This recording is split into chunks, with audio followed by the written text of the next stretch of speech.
Hello readers by eyes and by ears, this is Marty Chan and welcome back to my YouTube channel.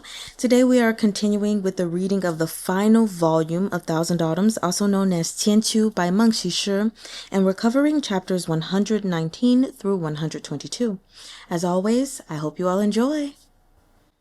Chapter 119, Enemies. Everyone's expression fell at this news. The elder Lian Shan said, "A while ago, the Gok Turks came up the mountain, saying that they hoped Xuandu Mountain would form an alliance with the Turks.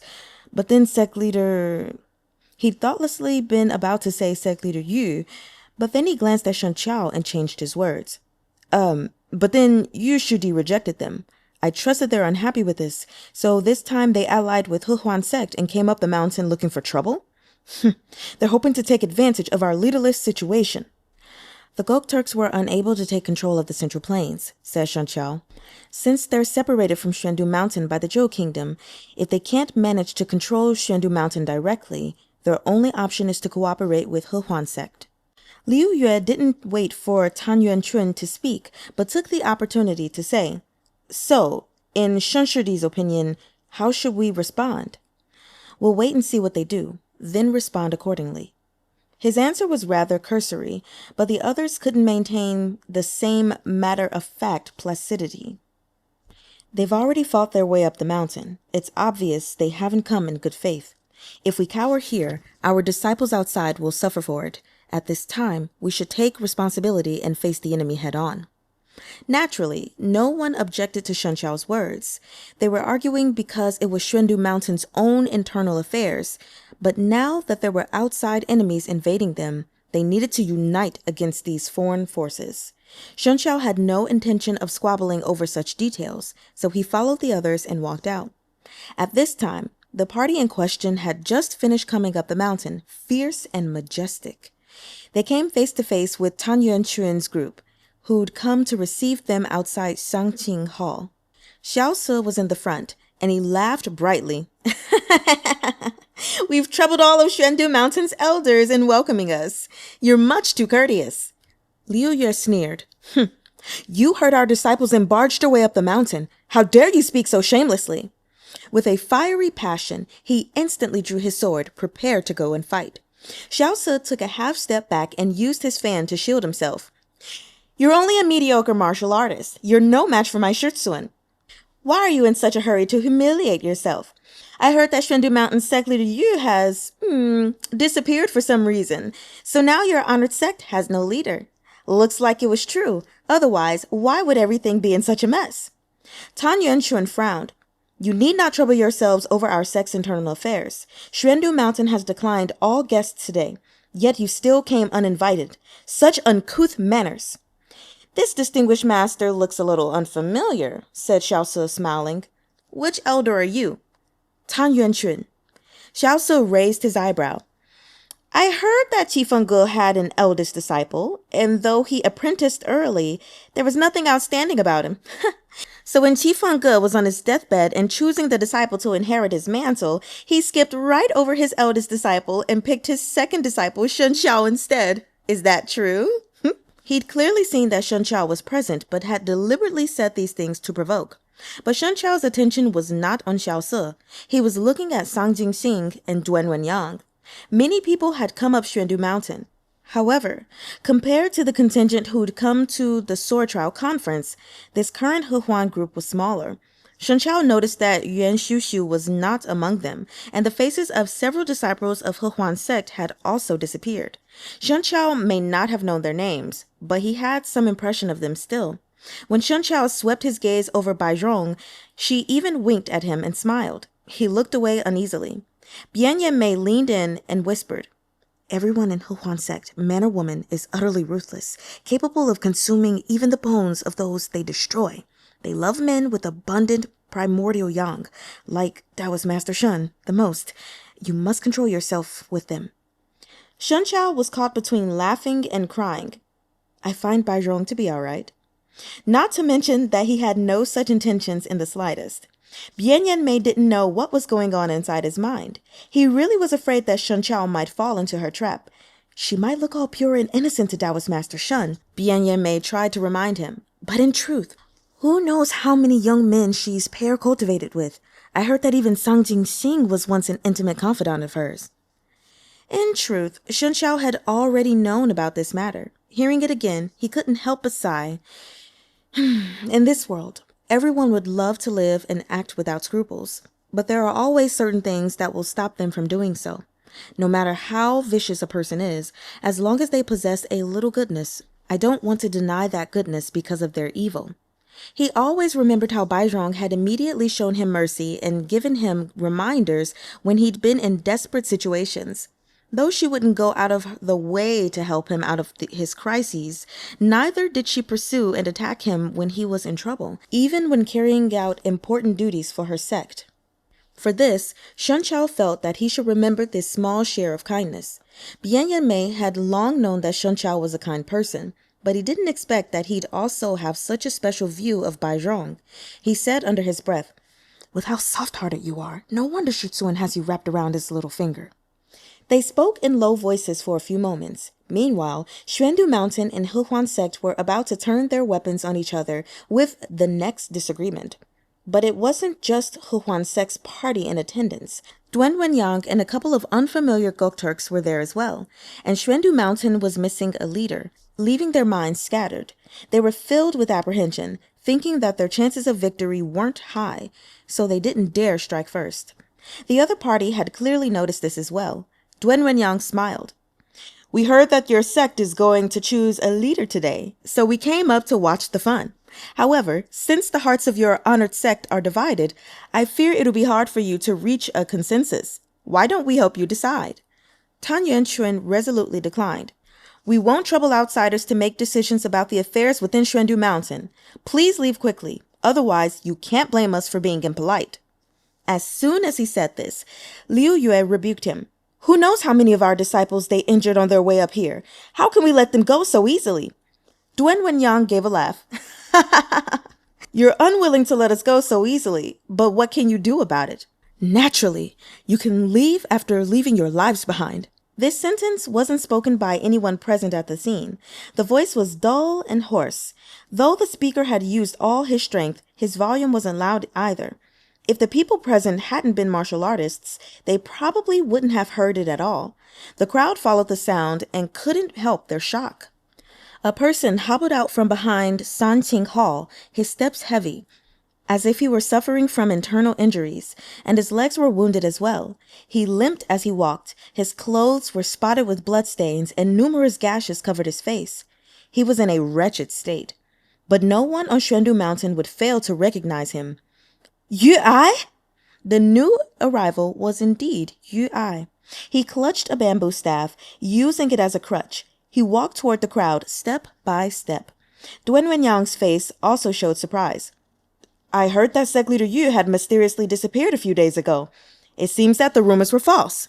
Yu Ai looked at him coldly. "I'm sure you're devastated that I'm not dead, aren't you?" Duen Wenyang chuckled and said, "What does this have to do with me? I heard that the moment you died, your Xuandu Mountain started squabbling over the position of sect leader. Sect leader Yu should suspect your martial siblings first." Tan Yuanchuan's voice was full of concern. "Yu Shudi, you're still injured. Hurry, go bandage yourself and rest for a bit first." Yu Ai sent him a glance. "I was wrong," he said. Everyone was stunned by his seemingly random words. Wrong about what?" asked Tan Yuanchuan.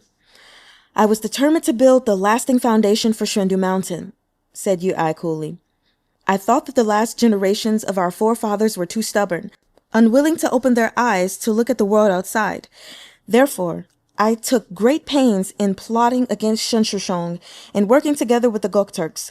I thought that Xuandu Mountain would be able to reestablish its position as the world's foremost sect under my leadership. But I didn't expect that I'd be wrong from the very beginning. Working with the Gokturks is like asking a tiger for its skin. I refused to be their puppet or present them Xuandu Mountain on a platter. So they reacted with treachery, wanting to drive me out of the sect leader's position so they could support another person in becoming their puppet instead. Then they could use this to seize the foundations of Xuandu Mountain's centuries-old legacy." Tan Yuanchuan was stunned. "You're saying that your disappearance was related to the Gokturks?" I'd entered seclusion that night when someone mimicked Shen Shushong's handwriting and sent me a carrier pigeon, Yu Ai said coldly. They said they were waiting for me in the backyard, but when I got there, I was ambushed by 3 mysterious people. They all covered their faces, wore black clothes, and were excellent martial artists. I was no match for them and was severely injured, and then I fell tens of thousands of yards from the cliff. Fortunately, a tree branch broke my fall, and I was able to survive and return to the world today. It seems that heaven took pity on me, allowing me to return to testify against the culprits. Liu Yue frowned. So you're saying that someone impersonated Shen Shidi and sent you a letter? Shocked, Tan Yuanchuan pressed his questions. Who were those 3 mysterious people? Yu Ai shook his head. I don't know. They never showed their faces even once. But I know that our Shushong was definitely not among them. Shen Qiao said coolly. Someone mimicked my handwriting and sent you a letter, and you immediately believed it. That alone is proof of your guilty conscience. Our Shushong is correct, said Yu Ai with a wry smile. Even to this day, everything I've done has been fruitless, yet I hurt you, caused you to... He grew so agitated he had to stop speaking. A moment passed before he managed to forcibly regain his composure. I caused you to suffer so much misery. I'm sorry. It's all my fault. If apologies could change anything, would people no longer need to take responsibility for their crimes? Shen Qiao was not moved by the phrase, I'm sorry. Your distinguished self speaks too seriously. Was he unwilling to say even a single shidi? Yu Ai's face darkened and he smiled bitterly. This is also my retribution. Yu Shidi, a dire enemy currently stands before us. Can we leave your matters aside for a bit? No, because the reason I was schemed against is related to the Gokturks. Yu Ai took a deep breath and turned to Duen Wenyang. A few days ago, I'd just rejected your proposal and refused to be a puppet for the Gokturks. Then I encountered an assassination attempt. Not even a fool would believe that you had nothing to do with it. Duen Wenyang smiled. Sect Leader Yu Ai, you must not accuse people unjustly. I'm not from your Xuandu mountain. How would I be able to sneak in here without anyone the wiser? At the very least, wouldn't I have to injure a couple of disciples? Shen Qiao suddenly answered. If there's a spy within Xuandu Mountain coordinating with you, you'd naturally be able to deceive everyone. Upon hearing this, Liu Yue, Tan Yuanchuan, and the others couldn't help but be stunned. What does Shen Shidi mean by this? Yuan Ying told me that the Gokturks were unable to coerce nor bribe Yu Ai, said Shen Qiao calmly.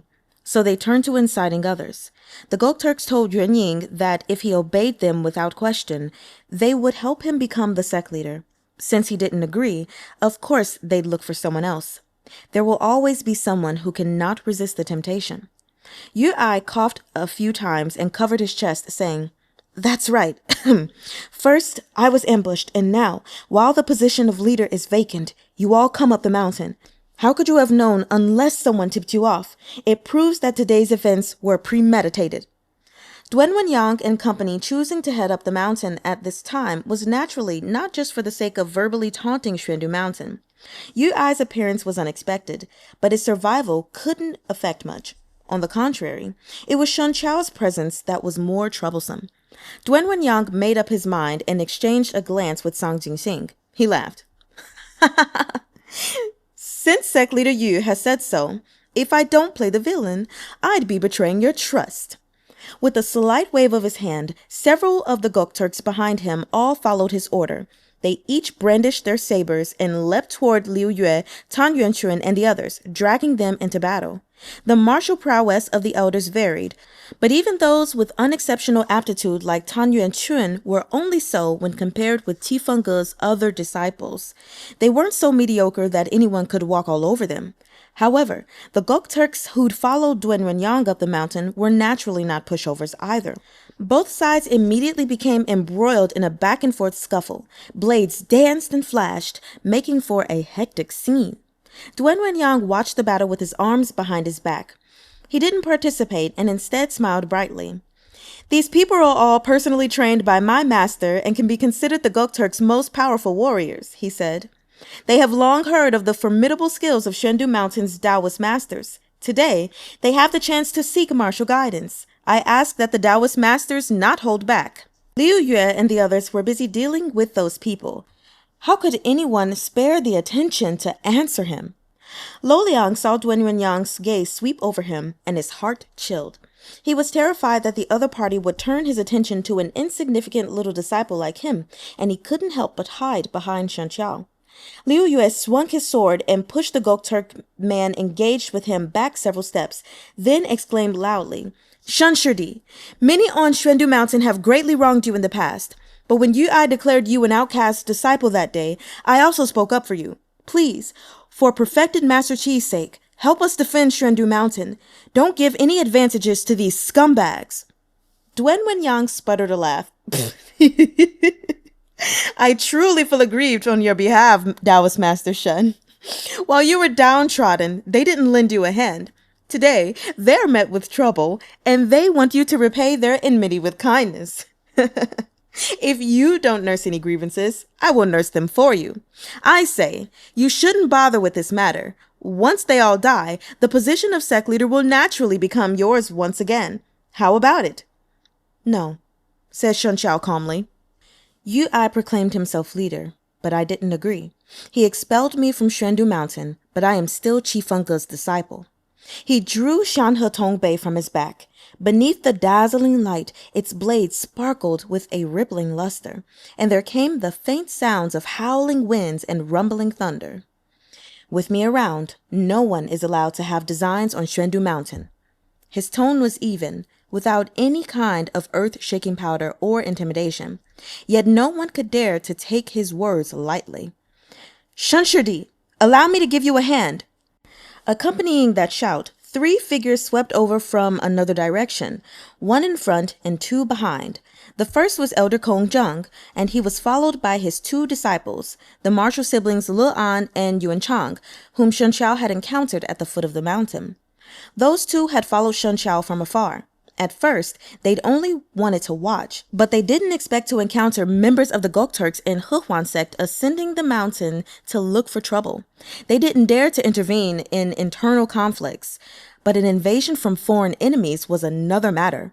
The 2 immediately went to find their master Kong Zheng, Elder Kong, then rushed back, following Elder Kong's lead. Kong Zheng came to Shen Qiao and cupped his hands. "Kong Zheng is late. He asked for sect leader Shen to punish him." Shen Qiao nodded and said, "Elder Kong was halfway through his seclusion at a crucial moment. It's already fortunate that you were able to come. What punishment is there to give?" It was unclear if he'd noticed the address of sect leader, but Shen Qiao hadn't denied it. Kong Zheng's face flushed red, as his seclusion was just a pretext. In truth, he'd simply been unwilling to participate in selecting their next sect leader. He didn't know if Shen Qiao had already seen through this, so he could only clumsily gloss it over. When faced with such a dire enemy, how can we afford to care only about ourselves? I'm enough to handle such petty riffraff. The sect leader need not trouble himself with them. Duen Yuanyang stood with his hands behind his back. He obviously wasn't taking Kong Zheng seriously. "I'm afraid you're no match for me." Kong Zheng sneered and said, "Huh, what use is your smack talk? We'll only know after we try."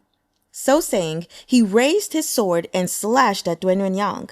With this opening strike, Hehuan sect and the others naturally couldn't just watch from the sidelines.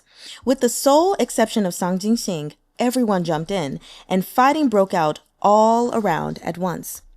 Le An and Yuan Chang naturally joined the fight to help their shifu, but unfortunately, they were young and their martial arts unpolished. It was difficult for them to contend with Xiao Se and Bai Zhong, and they quickly found themselves at a disadvantage, being countered at every turn. As Yuan Chang's sword technique revealed openings, Xiao Se crooked his fingers and reached through the wind from Yuan Chang's sword, grabbing at his neck. The movement was as swift as lightning, leaving Yuan Chang no time to react before his throat was seized. If Xiao Se squeezed just a little tighter, he would die on the spot. This had happened in an instant. Even Yuan Chang couldn't put up any resistance, let alone Le An next to him. Just as Yuan Chang thought his death was imminent, he heard someone chuckle next to him. "Xiao Se, you're also a person of repute. Why are you picking on the weak?" At these words, Yuan Chang suddenly felt the grip around his neck loosen, followed by the lingering terror that came with escaping certain death. Bian Yanmei's palm strike meant that Xiao Se had to toss aside Yuan Chang to fight him. His face blocked the palm blast. Then he poured his internal energy into it and swept back at him. Their robes and sleeves tossed and flapped, and in an instant they'd exchanged dozens of blows. "And I thought Yan Wushi's eldest disciple would be someone incredible. Ha! Turns out you're nothing special." Xiao Se sneered. "Seems to me that you're not much stronger than Yu Shengyan." In front of Sangqing Hall, the fighters clashed in close quarters, their murderous intent overflowing. In an instant, everything had fallen into chaos. Yet Shen Qiao didn't move. Because another person had yet to move as well. Sangqing. Previously, at the sword trial conference, first Yuan Xiushu had intervened, and then Hulugu had appeared, so Shen Qiao ultimately failed to fight Sang Jingxing. But Sang Jingxing had also seen the changes within Shen Qiao as a result. He was no longer the same. This was no longer the blind man who could only resign himself to the mercy of others. He was far more handsome than ever before, yet, unfortunately, he turned into a thorny flower, something that couldn't be devoured so easily. The regret that he hadn't been able to obtain Shen Qiao that day lingered unceasingly in Sang Jingxing's heart. Furthermore, he'd suffered severe injuries at Sang Jingxing's hands, and new grudges combined with old hatred. He'd never let Shen Qiao off so easily. He also knew that, since he'd tormented Shen Qiao into destroying his martial arts, Shen Qiao would not let the matter rest either. "Shen Qiao," he suddenly said with a smile, "when I see you, I feel that it's such a pity." Shen Qiao looked at him silently. He didn't ask Sang Jingxing what he meant. "The pity lies in how I wasn't the one who picked you up beneath Banbu Peak," said Sang Jingxing. "If I had, would Yan Wushi be at the top? This kind of beauty, this kind of talent, he was meant for Hehuan sect from birth. He should have spent his days behind the bed curtains as a vessel for cultivating others' martial arts." Shen Qiao was neither surprised nor angry, but asked an irrelevant question. "Where is Sect Leader Yuan? After our previous farewell, I miss her deeply." Sang Jingxing smiled slightly. I forgot to tell you that the leader of Hehuan sect has changed. If you are willing to visit Hehuan sect, I may take you to see where her corpse is submerged." Shen Qiao raised an eyebrow. "You killed her?" Surprised? Shen Qiao slowly shook his head. "I've long heard about the discord between the two of you," he said, "but Sect Leader Yuan doesn't seem like someone who'd just wait to be killed. She did indeed have a couple of petty tricks up her sleeve. If not for that, I wouldn't have waited so long to kill her." What a pity. "Did you like her?" Though Sect Leader Yuan was a woman, she still conducted herself as befitting a sect leader. If you were to become the sect leader instead, I fear that after today, Hehuan sect will need to find someone else to swear allegiance to. Sang Jingxing laughed as he was seized with anger. "What do you mean?" "I'm going to kill you. That's what I mean." At these words, Shen Qiao sprang into action. His wrist moved ever so slightly, and his figure transformed into a phantasm. Swathed within the sword glare's innumerable rays, his silhouette faded until it almost vanished.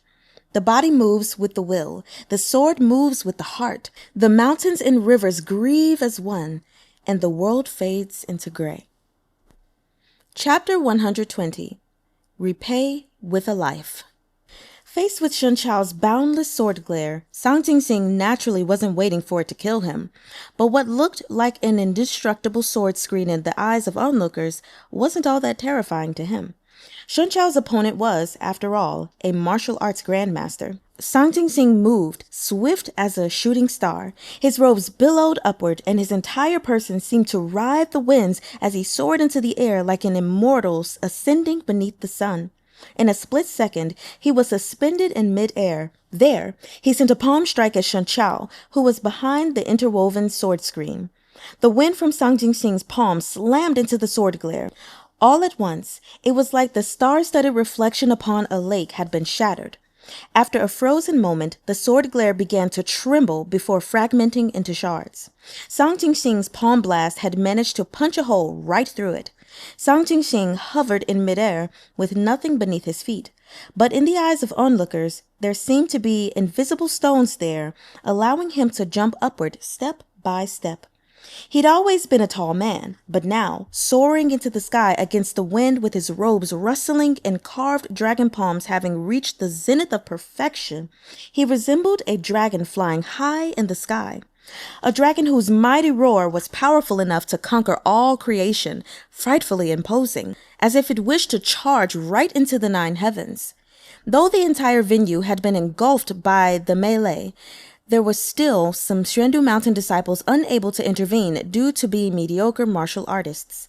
They could only watch and give encouragement from the sides, holding their swords. When they saw how powerful Song Jingsing was, their hearts immediately leapt into their throats. They watched helplessly as this giant dragon formed by the condensing true tea roared down towards Shen Qiao, controlled by Song Jingsing. In comparison, Shen Qiao looked somewhat feeble and weak. "What sorts of demonic techniques is Song Jingsing using?" one disciple couldn't help blurting out. "How can he walk in mid-air?" Lo Liang looked up and watched, his mouth agape. But at the same time, seeing the sheer gulf between them, a sense of inferiority and shame welled up within his heart. How many months and years would he have to train to obtain martial arts like Song Jingsing's? Actually, he didn't need to be like Song Jingsing. If he even had 1/12 of the man's strength, he'd be more than satisfied. But with the other party this powerful, would Shen Qiao be able to deal with him? At this moment, Bian Yanmei and Xiao Se were engaged in a fierce battle while Le An was up against Bai Zhong. As a martial artist, Yuan Chang was a bit weaker, which left him unable to intervene. He also didn't want to give his Shixiong more trouble, so he would only watch from the side, ready to lend assistance whenever needed. In truth, though, Bai Zhong was far more skilled than Le An, and even Le An could tell that the demoness in front of him was unwilling to use her full strength. She effortlessly darted around the wind from his sword, as if she were half toying with him. This frustrated Le An, but he was helpless to do anything, so he could only suppress his anger and continue fighting. When Yuan Chang heard that question about Song Jingsing, he explained to the other disciple, "Unless he's an immortal, how can someone just fly in thin air? Take a closer look. He's actually using his own movements as leverage. Each step he takes has him pushing off the insteps of his own feet. He uses that tiny bit of force to propel himself even higher. But because Song Jingsing's movements are too swift, it looked like he's treading on clouds and flying. My Shifu once said that there's a footwork technique in Hehuan sect called 16 steps between heaven and abyss, which can achieve this, but it invariably requires the coordination of profound internal energy." Everyone stared intently and realized that it really was the case. But even if they'd understood the mystery, they'd be unable to develop such Qigong overnight. With their aptitude, even a lifetime's worth of energy might not be enough to achieve this. Just looking at this display of skill was enough for despair to well up within them. But if Song Jingsing was so formidable, could Shen Qiao really withstand him? In an instant, many thoughts had already flashed through their minds, but to the two fighters, it was no more than the blink of an eye. The giant dragon roared silently, carrying with it the ferocious howling of winds. It was already before Shen Qiao, inches away. Even his robes and sleeves were swept up by the violent gale, and it seemed like he'd be blown away entirely. Song Jingsing's attack was overwhelming, blotting out both the sky and earth. That sword glare, once so brilliant and dazzling, faded as the carved dragon palm's true tea enshrouded it. Little by little, it slowly disappeared, as if it had been finally engulfed and crushed. The entirety of the sword glare was now extinguished. Was this defeat? Everyone watching the battle silently asked the same question. Seeing the situation, all the disciples of Xuandu Mountain, such as Yuan Chang and Lo Liang, felt an emptiness in their hearts, as well as the thought that perhaps Xuandu Mountain had no future. But other than this, they also felt that this was a matter of course. After all, Song Jingsing's martial arts were so powerful, it was likely that no one present today could be his match. However, right at that moment, the sword glare that had already disappeared suddenly revived and appeared anew, and it swelled and swelled until it finally drew together into a single ray of light. No, not a ray of light. It was a single sword glare. The sword glare was there, but Shen Qiao had already disappeared from everyone's sight. An arc of white light pierced straight through the giant dragon's bloody maw, and the dragon Sang Jingxing had condensed through his true qi completely disintegrated, scattering in all directions. The internal energy barrier in front of Sang Jingxing, constructed through his own internal energy, also suffered a great impact, and his entire figure wavered in midair.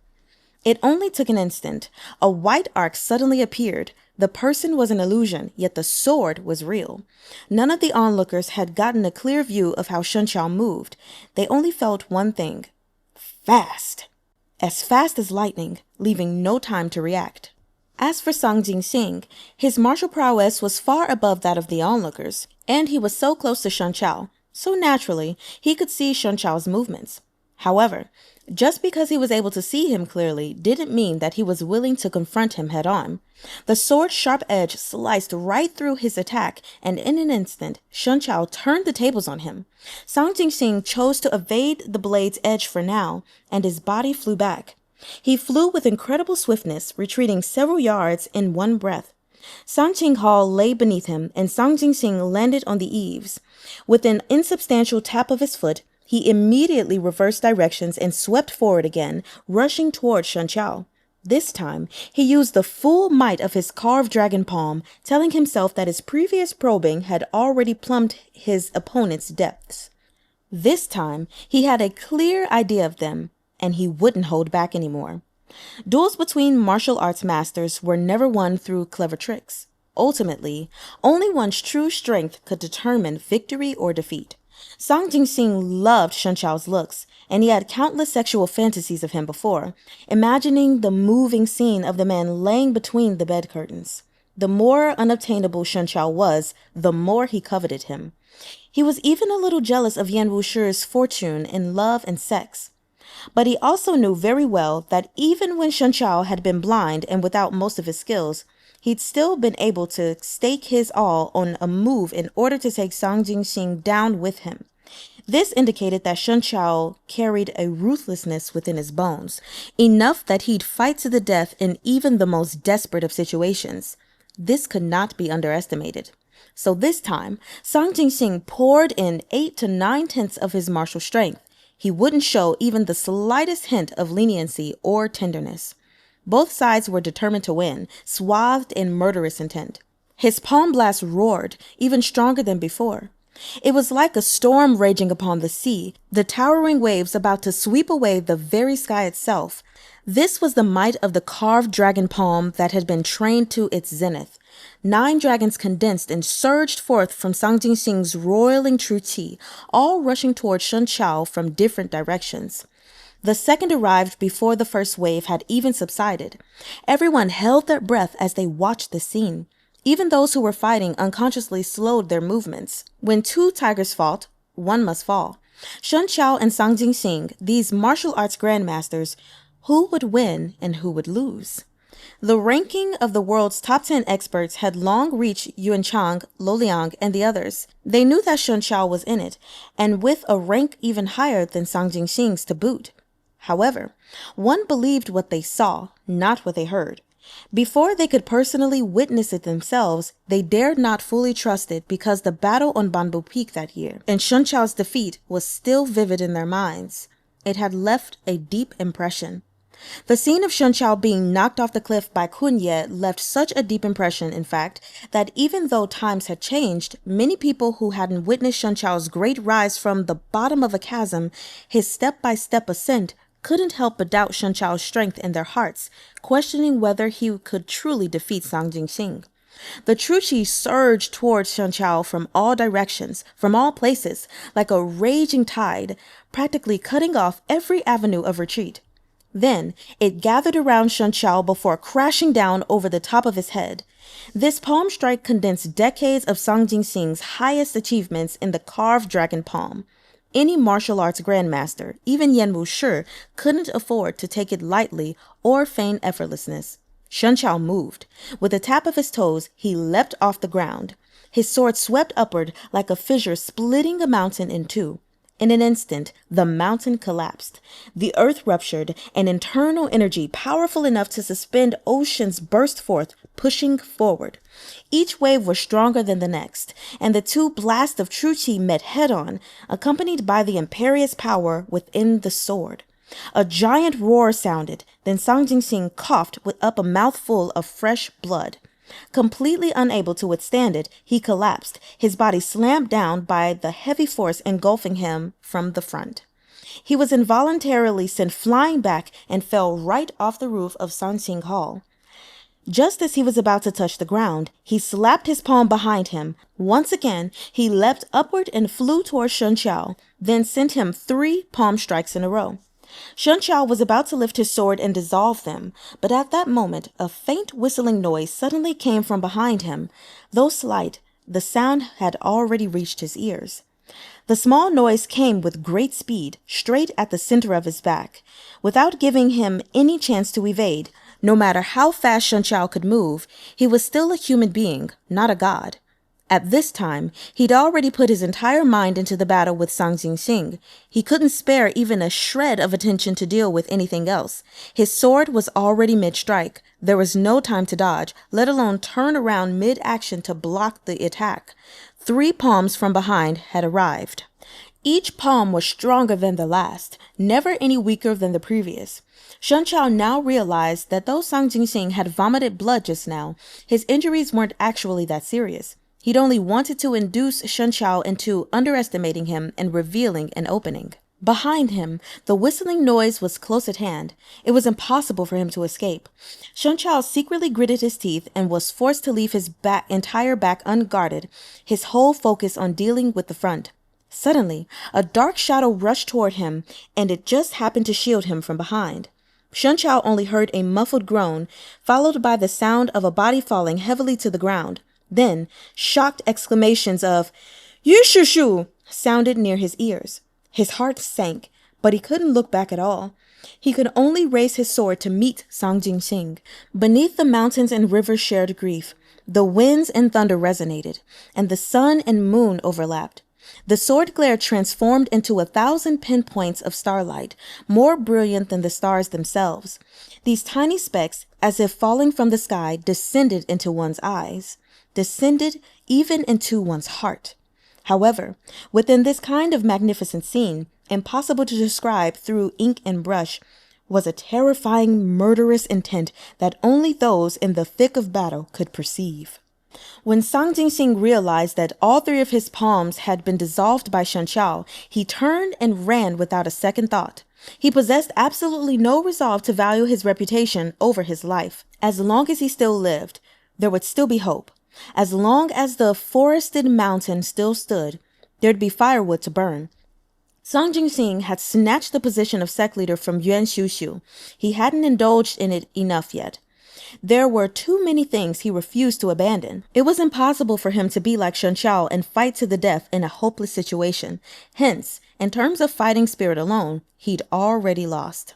As he turned and fled, the sword glare swept toward his back with the airiness of a rainbow stretches across the heavens.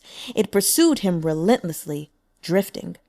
Many had practiced the sword their entire lives, but they'd never seen such agile swordplay that bordered on the supernatural. Everyone stared at it, frozen, their hearts shaken beyond all measure. Sang Jinxing first felt a chill in the center of his back, followed by a sharp pain. He couldn't believe that his 16 steps between heaven and abyss had lost to Shen Qiao's a rainbow stretches across the heavens. His initial chances of winning had already disappeared, and all that was left in his heart was fear. He quickened his steps, desperately trying to push all his decades of Qigong achievements to the utmost. His body moved so swiftly, he transformed into a wisp of light smoke and vanished right before everyone's eyes, leaving only a bloodstain on the ground. Bai Rong had been watching their movements constantly. When she saw this, her lovely eyes flashed. "Shutsuan, what's wrong?" she cried sweetly. Then she abandoned Le-An and chased after Sang Jinxing, running in the direction he'd fled. Xiao Se secretly hated Bai Rong's cunning, and he hated himself even more for being a beat too slow. In a moment of carelessness, Bian Yanmei's palm slammed into his chest, and he coughed up blood while backing up several steps. Meanwhile, rather than pursuing Sang Jingxing, Shen Qiao turned around. Only now did he see that there was a silver awl stabbed into Yu Ai's chest. The awl's shaft was only as thick as a twig, but most of it was pierced inside him. Blood trickled from Yu Ai's mouth and his face was ashen. The situation looked grave. Shen Qiao took Yu Ai from Yuan Chang's arms and poured true qi into his wrist, but his heart sank. Yu Ai had already been injured before the assassination attempt. Climbing the mountain had also exhausted his strength, and now he'd even blocked this blow for Shen Qiao. His pulse was weak, like a lone candle flickering in the wind or an arrow at the end of its flight. Even the Daluo immortal would likely be incapable of reversing this. But channeling true qi into him ultimately still had an effect. Yu Ai's body trembled slightly, and he slowly opened his eyes. When he realized that the person holding him was Shen Qiao, he grabbed Shen Qiao's hand and said feebly, "Arshishong, Qiao, I'm here." No matter how angry Shen Qiao had been, most of his anger had dissipated when Yu Ai shielded him from the sneak attack. At this moment, he felt only sorrow, and yet he consoled him. "Don't push yourself to speak. Rest properly. I will treat your wounds." Yu Ai gently shook his head and struggled to speak. "Just now, the person who attacked you was Tan Yuanqun." Shocked and furious, Shen Qiao looked around. Tan Yuanqun, who was supposed to be fighting the Gokturks, had already vanished completely. As for Duan Yuanyang, he was being held up by two other elders and couldn't extricate himself to cause more trouble for Shen Qiao for the time being. "Don't worry," Bian Yan Mei told him. "Elder Liu already went to chase after him. I will go and look as well." Then he turned to Yun Chang and Le'an Shifu, Elder Kong Zeng. "I'll leave this to you, Elder Kong." Kong Zeng had arrived late and didn't know who Bian Yan Mei was, but seeing that he was familiar with Shen Qiao, he of course didn't ignore him, but quickly said, "Taoist friend, please rest assured, I am here." Tan Yuanqun had colluded with the Gokturks in a plot against Yu Ai. Though Shen Qiao hadn't expected this, he wasn't too shocked either. Those who harmed others would end up harmed in return. What goes around comes around. Yu Ai had plotted against him that day, so he should have expected that one day others would do the same to him. But Shen Qiao hadn't expected that Yu Ai would step forward when he was facing a critical life and death situation, and even sacrifice his life for him. "Qiao, do you still hate me?" Yu Ai asked. "I don't know." Shen Qiao didn't want to deceive him. "Back when Shi Tzuan passed the position of sect leader to me, I couldn't have imagined that these events would happen after. If I could have foreseen them, I wouldn't have succeeded him as the leader. I didn't expect them either." Yu Ai gave a bitter chuckle, then coughed a few times. More blood trickled from the corners of his mouth. "I used to think that everything I did was right, that Shi Tzuan was too conservative, and that you were too useless. However, I later learned that the one who was wrong, from beginning to end, was always me." "Xuandu Mountain's doors had been closed for a long time," Shen Qiao said sternly. "We sealed off our eyes and ears and isolated ourselves from the rest of the world. It has reached a point where reform cannot be avoided. Before that, I was wholeheartedly determined to protect the legacy Shi Tzuan passed down to me, but I never thought about whether this method was appropriate for Xuandu Mountain. You were only wrong to cooperate with the Gokturks and to poison me. Your love and concern for Xuandu Mountain, however, are things that even I can't match." "But in the end," said Yu Ai, "I was still the one who was wrong. I should have believed you, and I shouldn't have been greedy." He coughed fiercely, and blood gushed forth with even more vehemence. Alarmed, Shen Qiao tried to channel him more internal energy, but found that his energy entering Yu Ai's body was like mud sinking into the great sea. It left no trace. "So now, I'll use my life to repay you. Don't hate me anymore. All right, Qiao?" Yu Ai no longer seemed aware, yet he continued holding Shen Qiao's hand. Shen Qiao's tears plopped one by one onto the back of his hand, making Yu Ai tremble from the heat. But the man still smiled. "You're crying for me. It means that you don't hate me anymore, right? I don't hate you anymore, said Shen Qiao. Once you're better, let's go visit Shitsun together. The warm and gentle touch was nostalgic to Yu, and his thoughts couldn't help drifting far away due to this sentence. How I wish to return to when we were young. You could teach Yuan Ying and I swordplay on Shitsun's behalf. Your face was always so stiff, but it was always very cute, no matter how I looked at it. I chased after you, wanting you to call me Shuxiong.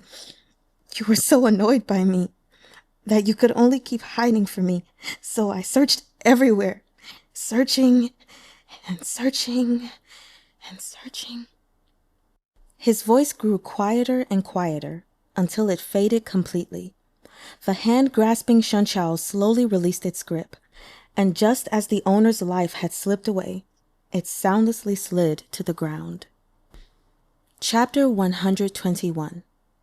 Punishment. Shen Qiao remained motionless for a long time. In that instant, the clashing blades around him dwindled into silence. He held Yu's body in his arms, his head hanging slightly as it gradually grew cold. It was impossible to tell what he was thinking. Perhaps he was recalling the past many years ago, times when the Marshall siblings had slept, ate, and practiced the sword together on the mountain. However, old dreams couldn't be recovered, and though some things remained, men changed. The events of the past could never return, just as some mistakes couldn't be repaired.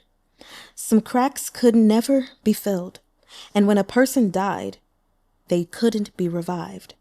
Yuan Chang couldn't help but shed tears of sadness at the scene, but in the end, he was but a bystander.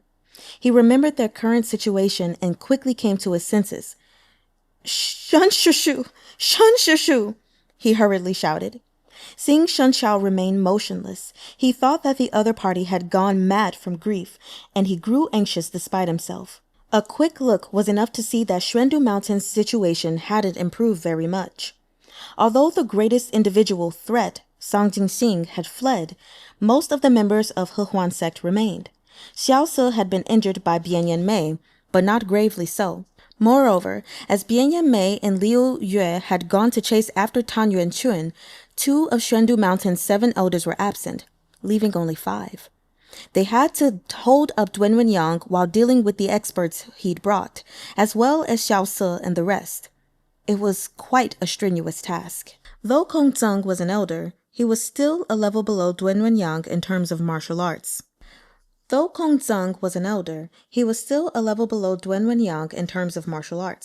At this moment, he was being forced back by Duan Yang's aggressive attacks, unable to hold on. Even his sword almost slipped from his hand. His footwork went awry, and he stumbled twice before falling to the ground. As he had to watch out behind him, he left his front wide open.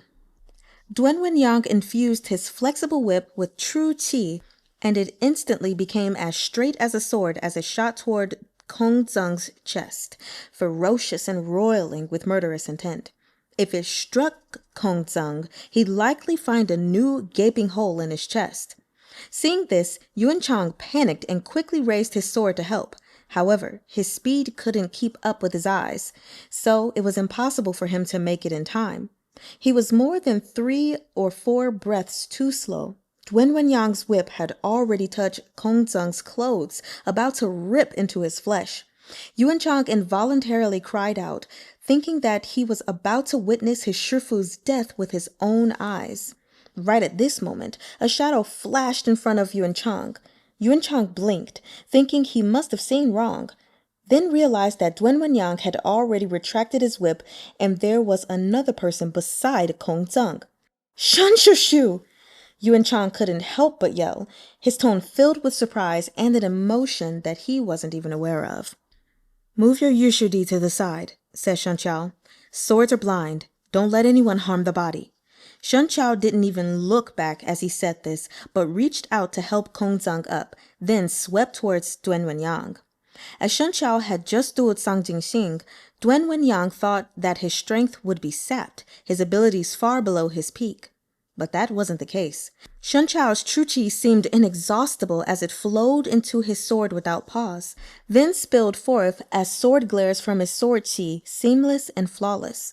Despite Duanwen skillful whip technique, he was left unable to attack, and thus completely powerless. Taoist Master Shen, if you have something to say it properly, Duanwen called out. There's no need for us to swing our weapons. I'm not like Sang Jingxing.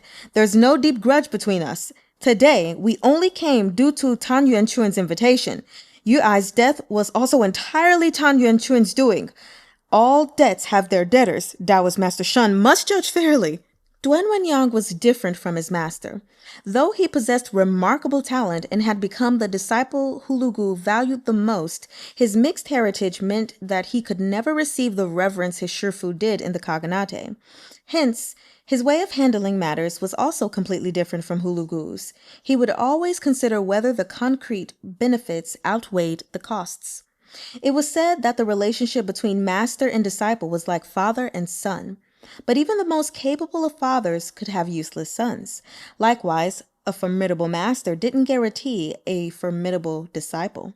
Qifengge, for one, was a hero of his generation, but his disciples all had differing personalities and walked their own paths.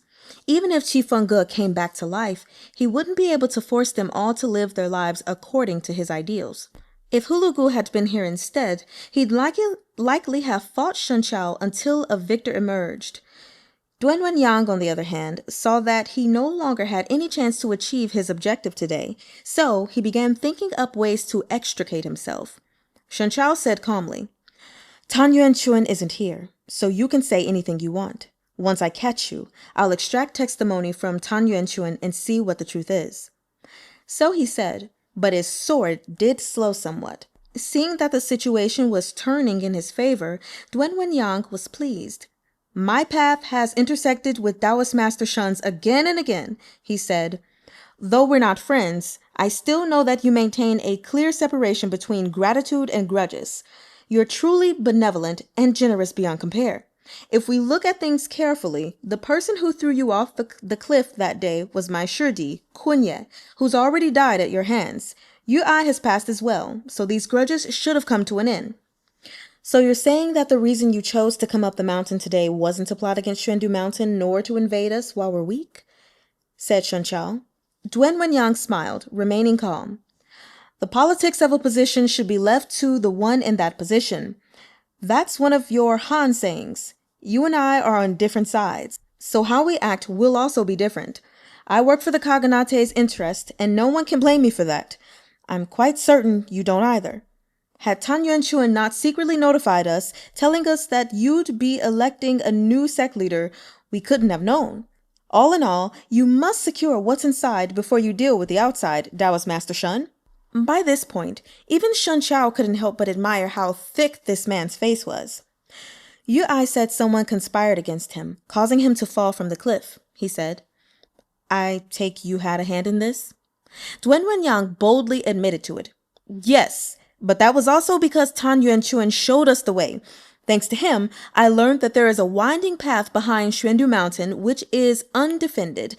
By passing through the array, one can arrive at the summit directly. To be honest, Tan Yuanchuan reached an agreement with us in secret long ago. The deal was that sect leader Sang and I would bring some people up the mountain, kill all the elders of your honored sect who opposed Tan Yuanchuan becoming sect leader, and then Tan Yuanchuan would step forward and drive us away. After he secured the position, we divide Xuandu Mountain's wealth and classical texts with us. This plan should have been flawless. If not for the variable that was you, Taoist Master Shen, everything would have gone smoothly. Shen Qiao had known Tan Yuanchuan for decades, yet he'd never suspected that this gentle and kind-hearted Da Shixiong was actually a traitor beneath his guileless exterior.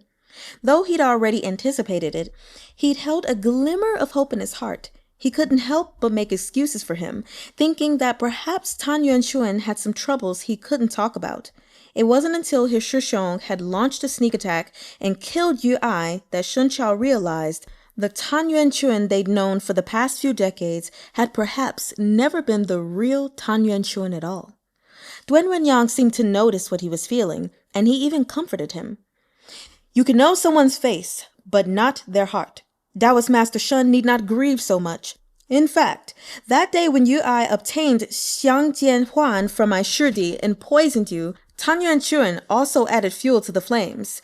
I dare not say that I only made up his mind to hurt you because of him, but words meant to sow dissension, once spoken enough, will undoubtedly have an effect. What evidence do you have? Naturally, I have none, Duen Wenyang smiled. Kunye and I are already dead. Do you expect me to go to the underworld and bring them back to testify? These are just the things my Shidi told me back then. Whether they're true or false, Taoist Master Shen should ask Tan Yuan himself. With that, he withdrew and let out a whistle. The Gokturk masters seemed to have received their orders, for they followed right after him, and the small group quickly left in the direction they'd come from. Duen Wenyang didn't look back, but his voice came from afar. While we were heading up the mountain, 2 Xuandu mountain disciples died, but they were killed by He Huan sect. I didn't kill anyone. I only injured them. Taoist Master Shen can tell by looking at their wounds. Don't lay this debt on me. Xiao Si was furious. Shameless bastard! They'd come together, yet when it came to leaving, everyone had run off separately in the face of disaster. Most despicably, Duen Wenyang had even made sure to throw his allies to the wolves before departing. Sang Jingxing and Bai Rong had already made a clean break for it, and now even Duen Wenyang had left with his people. How could the remaining He Huan sect disciples still have the will to fight? One after another, their minds became scattered, allowing Xuandu Mountain's members to exploit their openings. They were soundly crushed and ran about in a panic. In the end, out of the 13 people from He Huan sect, only Xiao Si and a couple others managed to flee, while the enraged members of Xuandu Mountain forced the remaining 10 to leave their lives behind. Kong Zeng limped over and apologized to Shen Qiao. Kong Zeng is incompetent. He failed to keep Duen Wenyang here. Shen Qiao's gaze swept over the others, many of them showing expressions of guilt and embarrassment. Some didn't dare to look at him, but averted their gazes one after another and lowered their heads. Shen Qiao understood very well that these expressions weren't only because they'd failed to kill Duen Wenyang and Xiao Si, but also because they hadn't taken the initiative to support Shen Qiao back when he'd been met with misfortune. Instead, they'd sided with I. Now that time had passed and the dust had settled, many people naturally understood that I's collaboration with the Gokturks in order to guide Xuandu Mountain into re-entering the secular world and regain their position as the world's foremost Taoist sect was as impossible as plucking a flower's reflection from within a mirror. It'd been wrong from the start, an illusory goal and a mansion built upon it. It was natural that they'd found themselves walking step by step into an abyss. But who could have imagined that Yuan Yong, who hadn't believed in Buddhism or Taoism, would die of a sudden illness while in his prime? And who could have thought that the once powerful Qi would be annexed by Zhou, and that Yuan Yong's successor, Yuan Yun, would not only fail to carry his father's legacy forward or expand on it, but instead present his nation to someone else on a platter? Thus, the North had changed dynasties. Meanwhile, Shen Qiao, due to his meritorious assistance toward the new dynasty, had been bestowed the title of Perfected Master of Profundity and Discerning Subtleties, thereby securing Xuandu Mountain and even the Taoist discipline a place along the Sui dynasty. Henceforth, Taoism and its traditions would be passed on from generation to generation, never ending. The Sui dynasty took the opposite of the weak stance Zhou and Qi had shown the Khaganate. They were immediately hostile to them, and they seemed to be on the brink of war. I had wanted to borrow the Khaganate's power to realize his dream of Xuandu Mountain rising once more, but it hadn't come true. The world was constantly changing, and who could have foreseen this? And it was because they hadn't foreseen this that many of them held a guilty conscience, too afraid to face Shen Qiao. Considering this, one could see that they weren't bad people. Of course, Shen Qiao also knew that for I to successfully take over as sect leader, he must have had a fair amount of support from several of the elders. In fact, even most of the disciples on this mountain must have felt that Yu was more suited to being the sect leader. If he pursued this matter, they'd probably have to expel all these people, which would be far too great of an impact on Xuandu Mountain. As the saying went, those who were too observant would have no disciples. It was better to turn a blind eye to certain things when possible than to excessively take everything to heart. No one in this world was flawless or perfect in every way. Shen Qiao had gone through many ups and downs, but he held little resentment toward his fellow disciples or juniors and had no thoughts of seeking revenge or bragging about his achievements. Back then, he'd inherited the position of Xuandu Mountain sect leader from his Shitsuan, yet failed to hold on to it. This had been due to his negligence in the first place. To lay the blame on others without reflecting on his own mistakes first wasn't Shen Qiao's style.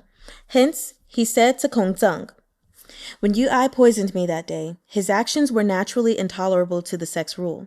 But he has already died. A person's death is akin to a lamp going out. They come to nothing. Therefore, I won't pursue these matters. I will bring his body before the memorial tablets of our forefathers and plead for forgiveness." Having said this, Shen Qiao changed the topic.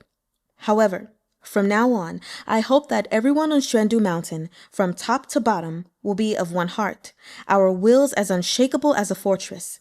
If anyone colludes with outsiders again in the future, they will be dealt with according to the sect's precepts. No one will receive any leniency." Shen Qiao was no longer the man he'd been before. His words carried a foreboding chill, his presence forceful and cold. Everyone's hearts trembled with fearful awe, and they quickly responded with their agreement. At this point, there was no need to hold a succession ceremony again. Everyone had already tacitly acknowledged Shen Qiao as the leader. The outside of Sanqing Hall was in complete disorder. Many had already begun cleaning up the aftermath. Shen Qiao asked Kong Zeng to take some people down to search for those disciples who should have been on sentry duty near the mountain's foot.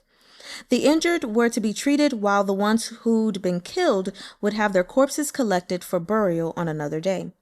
As Shen Qiao had once been the sect leader, he handled these matters with ease, his arrangements methodical and organized. It was then that Bian Mei returned. "Tan Yanchun has been captured," he reported. "Elder Liu has sent him to the punishment hall where you keep your prisoners.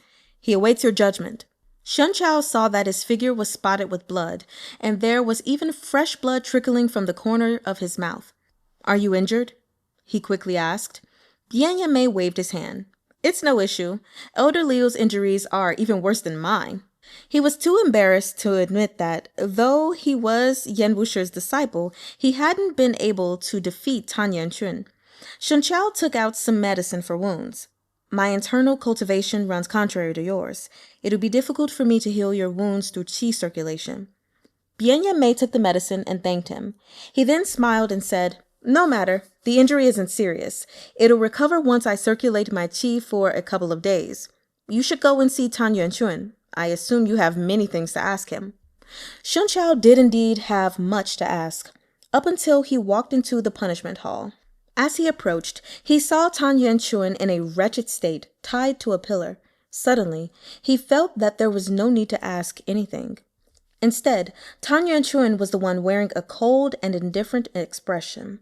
When he saw Shen Qiao enter without speaking, he couldn't resist letting out a cold laugh. "You must be very pleased to see the state I'm in." Shen Qiao remained silent for a while, then said to the disciple beside him, who was keeping watch, "Untie him, then bring another seat cushion here." The disciple was a little apprehensive. "Sect leader, don't worry," said Shen Qiao. "With me here, nothing will happen." The disciples on both sides came forward and untied Tan Yuanchun according to the instructions, and then brought another seat cushion and set it down. Shen Qiao waved them away, then sat opposite Tan Yuanchun. Tan Yuanchun had originally made up his mind not to speak, but after waiting for a long time, Shen Qiao still hadn't said a single word. This was making him somewhat anxious. "What did you want to say to me? I'll be taking the knife regardless of whether I lean my head forward or cower away, so just get it over with." "I don't know what to say," said Shen Qiao. "Winner takes all," said Tan Yuanchun. "What's the point of feigning compassion?" Shen Qiao remained unmoved and calmly said, Da Shishong, we've been martial siblings for decades. Ever since I entered the sect, whenever Shitsuan wasn't at my side, you were the one who took care of me. We spent more time together than with Yuan Ying, or anyone else. I thought I knew you well, and though it turns out that wasn't true, you should still know me well. You should also know very clearly if my compassion is an act. So why are you purposely trying to anger me? Their eyes met, and Tan Yuanchuan was able to easily look into the depths of Shen Qiao's eyes. They were dark yet clear, as if one could see through them with a glance. The same as in the past. It never changed. The barbs he'd been ready to erect at any moment gradually receded, one by one, and his cold and unyielding expression disappeared, leaving only a pool of stagnant water in its wake. Tan Yuanchuan closed his eyes.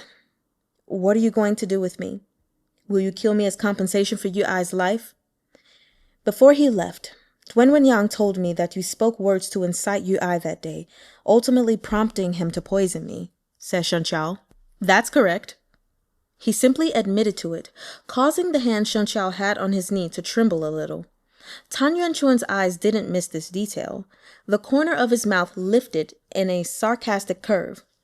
Don't tell me that even now you still harbor expectations of your Da Shishong. I heard you suffered a great deal of hardships outside. I can scarcely imagine what a blind man without any of his martial arts would encounter. However, not only did you overcome them all, you even regained your martial arts. That was something I didn't expect. Congratulations, Ah Qiao.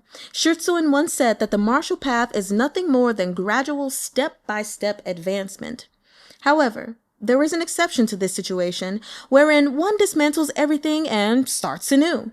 When someone obtains this rare opportunity, one's mental state and martial arts can advance by leaps and bounds. But, of course, this is not the norm. I trust that you have already comprehended this special state that Shitsuan spoke of. His esteemed self will be able to smile and rest peacefully in the underworld. Why? Tan Yuanchuan knew that Shen Qiao was asking about his previous comment. Why not? From the moment Shitsuan handed the position of sect leader to you, I have been discontent. The matter with Yuai just happened to be an opportunity. I didn't need to do a thing myself. I only needed to push the boat along the current. So why wouldn't I do it? You see, even Yuai failed to realize that I was deliberately stirring up the dissatisfaction he held deep down toward you. If you hadn't shown up today, I would have already succeeded as sect leader with full legitimacy. In his anguish, Shen Qiao couldn't conceal his anger. You and the rest of our martial siblings have known my personality for so many years. When Shitsuan wished to hand the position of sect leader to me, I was worried you'd be unhappy. I even asked you about it before, but you showed no signs then. Even after I became the leader, if you wanted this position, I would have given it up so that we martial siblings could keep the harmonious accord between us. Why did you have to do this? Tan Yuanchuan gave 2 icy laughs, then suddenly grew agitated. Why? You're actually asking me why? I entered the sect earlier than you, but Shitsuan valued you more. I am the eldest, yet Shitsuan taught you everything. You're more talented, and you have better aptitude. For the sake of the sect's long-term interests, Shitsuan naturally had to show you bias. That I can understand. But why was that even in ordinary, private, and trivial matters? His entire heart was also on you. Within his heart, only you, Shen Qiao, were his beloved disciple.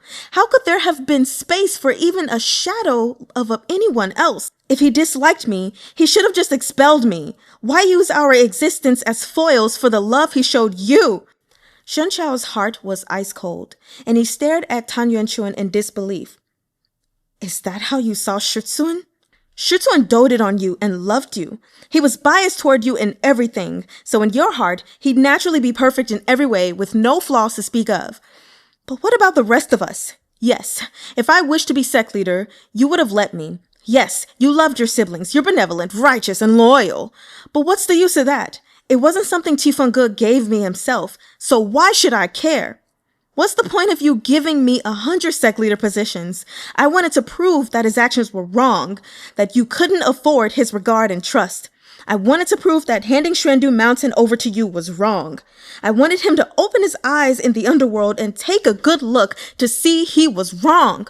I wanted him to remember that he has another disciple. A disciple named Tan Yuanchun. Shen Qiao remained silent for a long time. This ferocious Dashi Xiong in front of him didn't have the slightest resemblance to the meek and kindly man he had known for so many years. At last, Shen Qiao only gave an exhausted sigh. Yuanying and Hengbo didn't have these thoughts. Tan Yuanchun sneered. That's because they entered late. Shitsuan neglected them from day one. Even Yuanying and Hengbo's martial arts were mostly taught by you. Of course they'd never have any expectations.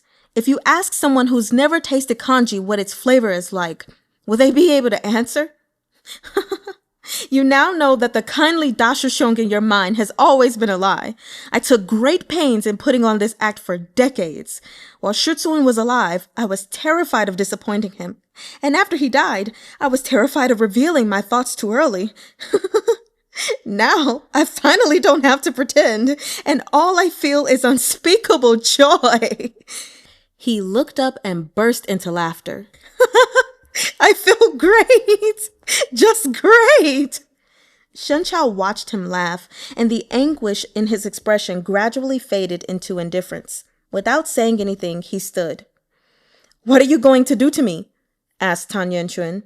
Will you simply kill me, or will you destroy my martial arts, blind me in both eyes, and then toss me out so that I can experience the suffering you went through in the past?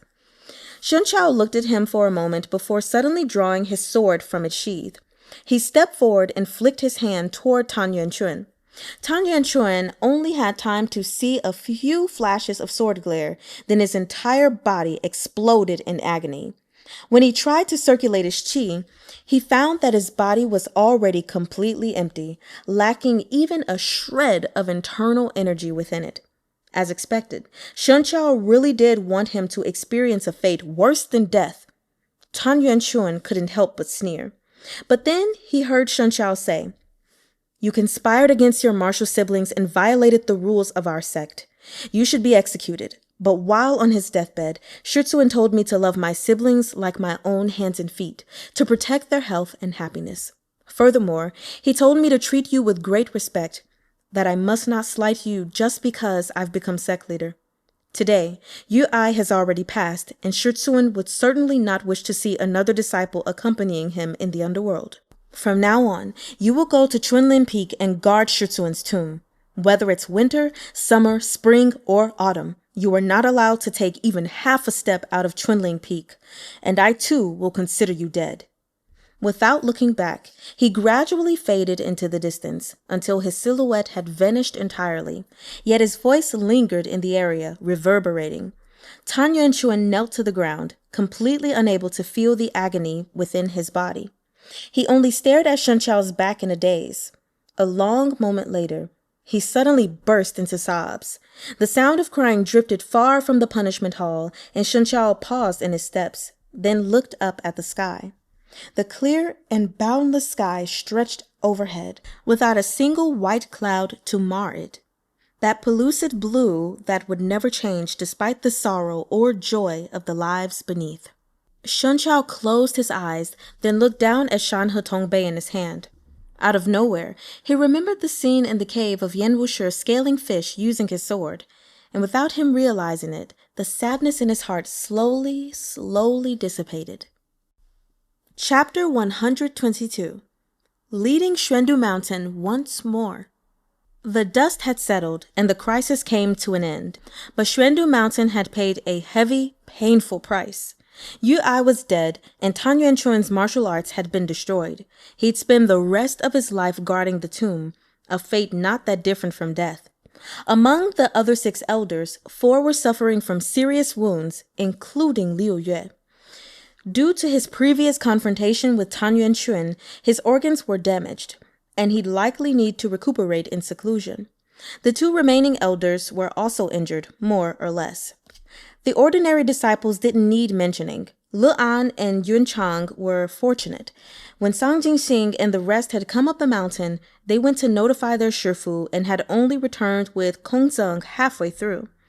They hadn't experienced the most brutal incident, the slaughter of the guard sentries at the foot of the mountain. Lu An had suffered some injuries during his fight with Xiao Se, but due to the latter's lack of battle lust, his injuries were not serious. The remaining disciples were all severely wounded. One of them had taken a palm strike from Sang Jingxing and fallen off a cliff. His sternum had been shattered, but fortunately, a tree branch had broken his fall, and he'd hung there by his last breath until someone rescued him. At a glance, they resembled a company of infirm soldiers more than anything else, their anguished wails ringing all around. But it was precisely thanks to this incident that those who'd still held fantasies about working together with the Gokturks were ultimately able to see the Gokturks' true faces. Now, they finally realized that if Xuandu Mountain wished to re-enter the world and rise again, they could never rely on external forces. No matter how powerful that assistance was, it would only be extraneous, like embroidering flowers on brocade. Ultimately, you could only rely on yourself. Shen Qiao took control of Xuandu Mountain once again, a completely uncontroversial move at this juncture. He didn't even need to mention anything. Apart from Liu Yue, who was still in seclusion, the other 5 elders came to him voluntarily and asked him to take over as leader. They also expressed their deepest regrets that they'd believed Yu Ai's words so easily in the past. Before, when Yu Ai had disappeared, Liu Yue and Tan Yuanchun contended for the position of leader. Now that Shen Qiao had returned, this matter naturally lost any controversy it once had. Even if Liu Yue left seclusion, the position could never be his. Shen Qiao listened to them, then fell silent for a while. When everyone saw this, they were all somewhat uneasy. They wondered if Shen Qiao resented them. Now that their enemy had retreated, it would naturally be time to settle debts. When Shen Qiao finally spoke, his words surprised them. The Sui dynasty has built a new monastery in hopes of building friendly relations with the Taoist discipline. The Emperor of Sui granted me the right to build a monastery in Chang'an, and even allocated funds for the construction of Xuandu Monastery. When I left the capital, the monastery was almost complete. In the future, it'll be a branch of Xuandu's Violet Palace. My energy is limited, and I cannot keep an eye on 2 things at once. Therefore, I plan to have several elders take turns every year in managing Chang'an's Xuandu Monastery. What do you all think? The people looked at each other. They hadn't been expecting Shen Qiao to talk about this. Though Yu Ai outwardly cooperated with the Gokturks and ordered for new disciples to be recruited during spring and autumn, the results of opening Xuandu Mountain's gates hadn't been satisfactory. Only a few well-qualified people came to join the sect, which caused the elders great distress. They didn't know how to expand the Xuandu Mountain's influence in the minds of the Taoists, much less the world. If they could obtain the Sui dynasty's support and establish some doctrines at Xuandu Monastery in Chang'an, all their problems would naturally be solved. Not only that, Chang'an was full of talented people, so if a few elders could take turns visiting Xuandu Monastery every year and oversee things there, they'd no longer need to worry about recruiting good disciples. Watching their sect flourish, knowing that it'd be passed down through future generations, they couldn't help but be happy. Lian Shan was abashed. The sect leader is magnanimous to not mind our past grievances. However, we cannot simply gloss past it and act like nothing happened. About the matter of taking turns to oversee Chang'an, you need not include me. I am willing to spend the rest of my life teaching disciples and helping to manage general affairs. I won't take another step off this mountain. Among the 4 elders who'd previously supported Yu Ai becoming sect leader of Xuandu Mountain, Lian Shan had been the friendliest with Yu Ai. In the end, it'd been due to selfish motives. He'd hoped to gain more influence himself by borrowing Yu Ai's power. But Lian Shan wasn't a treacherous or evil person either. To put it another way, Xuandu Mountain had been passed down from generation to generation, and their seclusion of disciples was incredibly strict, with heavy emphasis on personality and character. There was the occasional exception, but it was rare. Faced with such a situation, Lian Shan had also realized his mistakes. Seeing Shen Qiao's magnanimity, he felt even more ashamed, so he took the chance to say these words, expressing his true feelings. Kong Zeng came forward too. If we wish to speak of mistakes, I was an elder, yet I stayed out of the matter and paid no attention to the rise and fall of my own sect. I stubbornly avoided everything, so I'm even more guilty of dereliction of duty. I wish to ask sect leader to punish me. I'd be willing to spend the rest of my life guarding the tombs of our forefathers. Several other elders, upon seeing this, also spoke out and confessed their wrongdoings, one after another. Shen Qiao knew that there were some things he had to say. I also made mistakes regarding Yu Ai. If I hadn't been negligent and overlooked things, he would have never had this opportunity. I can also admit that his intentions for Xuandu Mountain weren't wrong. His mistakes were in asking a tiger for its skin and in harming his Shishong. Since he's already dead, expounding further is pointless. And since you all have desires to mend your ways, you should consider my words all the more. Unless you believe that wallowing in your past mistakes and self-blame is more important than following your sect leader's orders. Naturally, everyone said they wouldn't dare. Since that's the case, there's no need to say more, said Shen Qiao.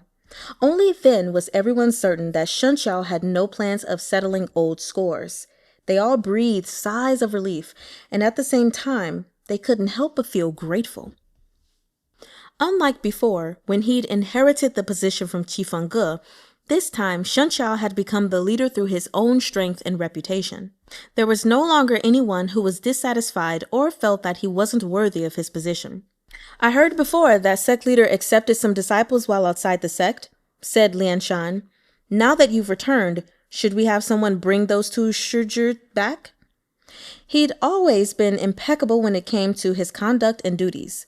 Before these matters had even crossed the minds of others, he'd already taken them into consideration. Shen Qiao had been so busy, he'd almost forgotten. Thank you very much for the reminder, Elder Lian. Shiwu and Qilang should be staying at Bixia sect as guests at the moment. I think Elder Kong's disciples, Lu'an and Yuan Chang, are dependable in handling affairs. Why don't you ask those two to go and fetch them? Kong Zeng nodded. It's time for them to head out and gain some experience. Everyone discussed a few more things, mainly on what the direction and decision-making at Xuandu Mountain would look like in the future. Finally, Shen Qiao established some policies for rebuilding the sect and admitting disciples, then allotted duties to each elder. Finally, only 2 elders responsible for evaluating new disciples remained behind. When I came, I met 3 people at the foot of the mountain, Shen Qiao told them. They traveled thousands of miles for the purpose of finding a master, but for some reason, they weren't allowed up the mountain. Could these 2 Shishu please send someone down there and take a look? If they're still here, bring them up and evaluate them according to the rules. Moreover, from now on, we need not limit accepting disciples to only the spring and autumn equinoxes. Anyone who wishes to seek a master can be evaluated at any time. But in the future, the number of people who show up for our reputation will only increase, so the evaluation must be made stricter, especially when examining their characters and temperaments. I don't wish to see a second incident where our sex members end up hurting each other. The 2 elders agreed, and Shen Qiao informed them of Duen Ying and his companions' names, as well as the inn they were staying at. Once he'd sent the 2 of them off, Bian Mei came over. Taoist Master Shen is so busy, with thousands of matters to handle every day. Don't end up hurting your own health by overworking. Thank you very much for your concern, Shen Qiao said with a wry smile.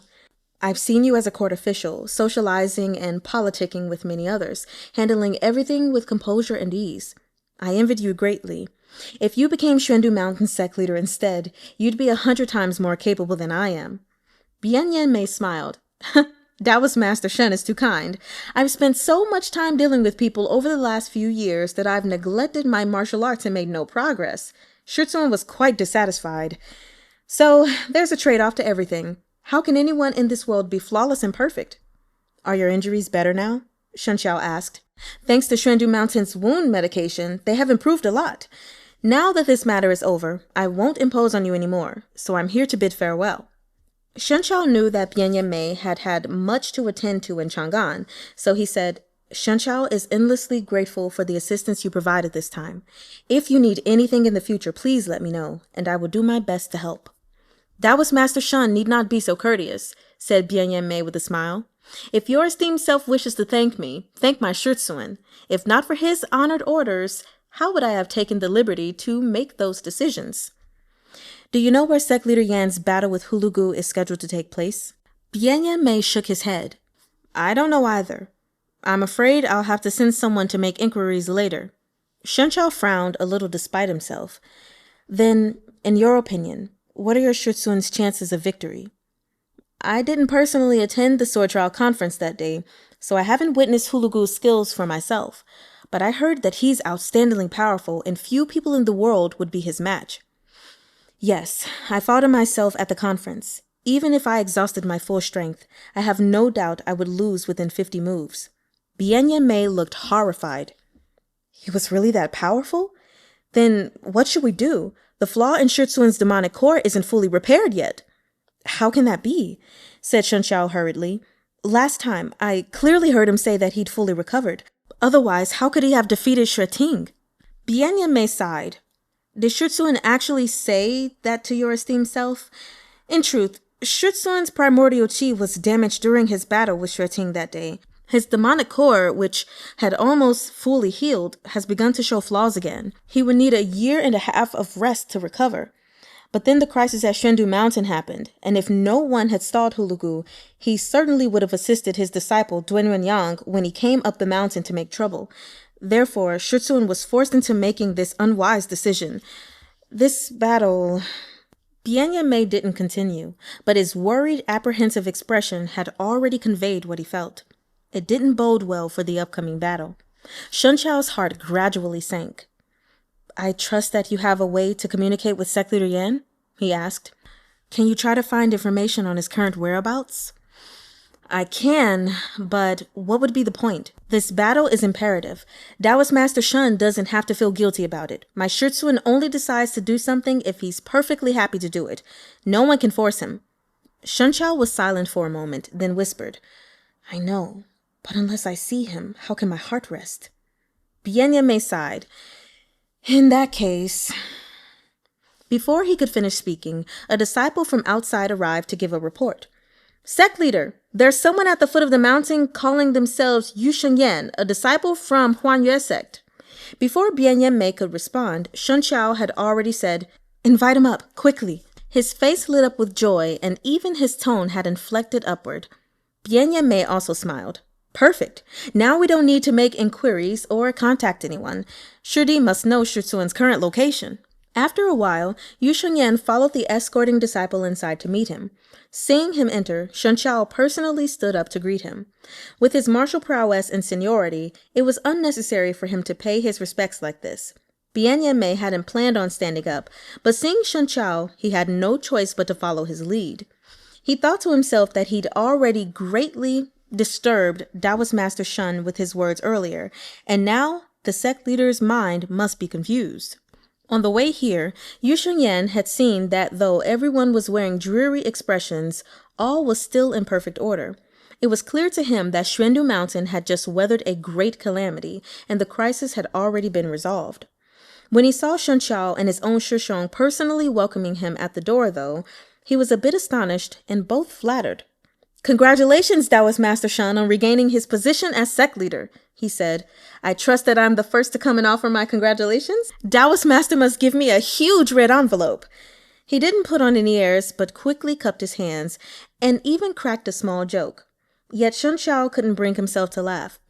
Thank you very much. Where did you come from? Yu Shenyan saw the glance Bianya Mei shot him from behind Shen Qiao, and for a moment he was confused as to what was going on. He didn't dare to answer thoughtlessly. From Chang'an. He remembered the purpose of his trip and removed a small bamboo tube from his lapels. Shitsuan took Xueting to Tiantai sect and exchanged him for a copy of Zhuyang's strategy scroll from the Tiantai sect leader. He tasked me with bringing it to Taoist Master Shen.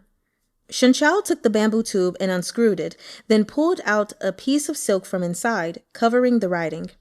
The silk piece weighed very little, but for some reason, Shen Qiao felt like he was holding 100 pounds of gold, so heavy he could hardly lift his hand.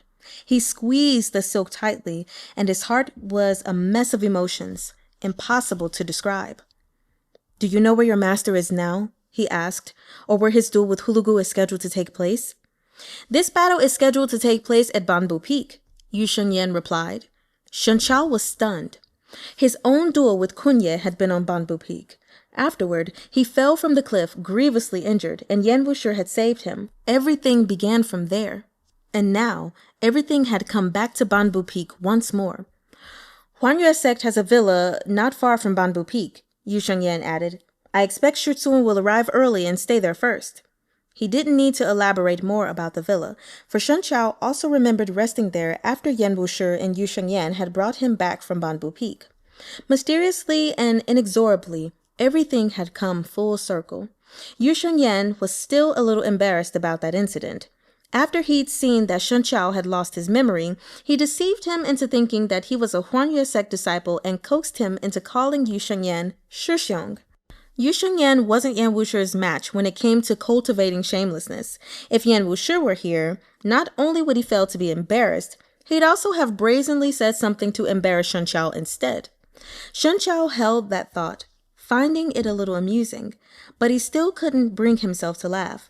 Clutching the silk piece in his hand, he'd already drawn up a plan within his heart.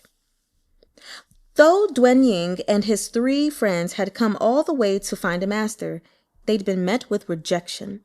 They hadn't even been allowed to climb Xuandu Mountain and were struck with dismay. After wandering about for a day, Zhong Bojing left first.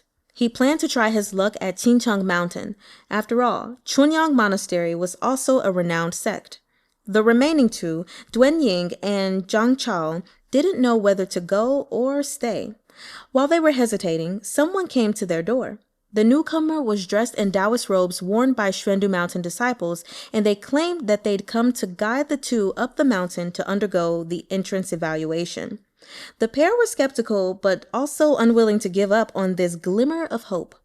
They quickly followed the newcomer up the mountain. After overcoming all the difficulties presented to them, they finally passed the evaluation, and an elder of Xuandu Mountain even personally came to meet them. They were already ecstatic, thinking that their fortune had finally seen an upswing. Unexpectedly, though, after a Shixiong from the sect had taken Zhang Chao away to his arrangements, another elder brought Duan Ying to Shen Qiao. Shen Qiao had already packed his luggage and was about to set off, but he also had to leave the sect's disciples some instructions on a couple of matters. He managed to eke out some time in his busy schedule to meet Duan Ying and ask him, "Would you like to apprentice under me and become my disciple?" Duan Ying had already been knocked into a daze by this astronomical golden opportunity. After the elder's reminder, he finally realized that the even-tempered, friendly young Taoist the 3 of them had met at the foot of the mountain was actually Shen Qiao, the Xuandu Mountain sect leader and one of the top 10 experts in the world. Seeing his blank stare, Shen Qiao repeated his words, then added gently, "If you don't want to, it's perfectly fine to apprentice under another elder instead." "Yes, I want to. I absolutely want to." Duan Ying regained his senses, his face flushing red. He was practically leaping to say these words at least 100 times. Yu Shengyan was nearby, and when he saw this scene, he couldn't help but curl his lips, thinking to himself that Taoist Master Shen truly lacked a good eye for disciples. Just look at that idiotic response. He was far inferior to Yu Shengyan. He just thought this when he saw his Shixiong Bianyame rolling his eyes at him. Yu Shengyan was perplexed. What did I do this time? Whew. Well, you guys, we have finally made it through chapters 119 through 122, and there were so many emotional moments within these chapters. It was heavy. Honestly, it was very heavy. But a couple of lighter things that I want to mention. First, I want to apologize for the mispronunciation of Kong Zhang's name. The issue was the first time they put it in here, it was spelled with ZH, which is pronounced like a J, Zhang. And so I think I said that a couple times before I actually switched it to Kong Zhang. The other thing I thought was very funny is Bianya Mei being Yan Wushi's wingman on a couple occasions. It was so funny. But he's a real one for that. But now to get to the main, more serious stuff I want to talk about, which is Qi Fengge and his 5 disciples. Honestly, their whole story, when you think about it, is really tragic. Because from Shen Qiao's perspective, Qi Fengge was just like extraordinary. He never says anything bad about his his Shifu, other than, which I don't think he said anything bad about him, but he did disagree, with keeping Xuandu Mountain isolated after he went through his experiences. But just knowing, when we look from like Tan Yuanchuan's perspective of how Shen Qiao was treated basically like the golden child and everyone else was neglected, you just see really how it's important for parental figures to make sure that they are loving their children equally, because that kind of stuff really negatively affects your children. And this is not an excuse for Yu Ai's actions or Tan Yuanchuan's, but the other thing is, because they were all so isolated as well as getting weird treatment from Tifeng Ge, that essentially made everyone so freaking naive. Like Yu Ai, he had a great plan. He wanted Xuandu Mountain to be out in the world to get more acknowledgement from people and know what was going on, but he made the wrong decisions in working with the Gokturks and harming his own Shishong. He ultimately bit off more than he could chew, and he didn't know even the schemes of the world. And then looking at someone like Tan Yuanchun and his story, again, not making excuses, but I always try to be an understanding person. And it's just really sad because he was the first disciple. And of course, he got all that love and affection, I'm sure, from Tifeng Ge. And then it's like suddenly Shen Qiao comes along and you no longer get that love and affection. I can only imagine how hurt he must have been from that. And then with the way things customarily should be, your first disciple would take over your mantle, but yet you gave it to the second one. So I definitely understand his pain and the sorrow in his heart. But I just found that story so sad. And even Yu Ai dying the way that he did, it all was very cyclical, him falling off a cliff as well, being gravely injured. I didn't like it, at least from Shen Qiao's perspective, because he was hurt. But Yu Ai dying was, I feel like, what needed to happen after everything that he put Shen Qiao through, because technically from what Shen Qiao experienced, he should have died. But anyway, these chapters were so heavy, and now we're going to be moving forward to see this fight between Yan Wushi and Hulugu, and apparently Yan Wushi's demonic core has been flawed again. So we need to see what's up with that, because my baby Shen Qiao is extremely worried, which means I am extremely worried. Anyway, I don't want to talk for too long because I feel like I can talk forever. But yeah, these were some heavy moments here in these chapters.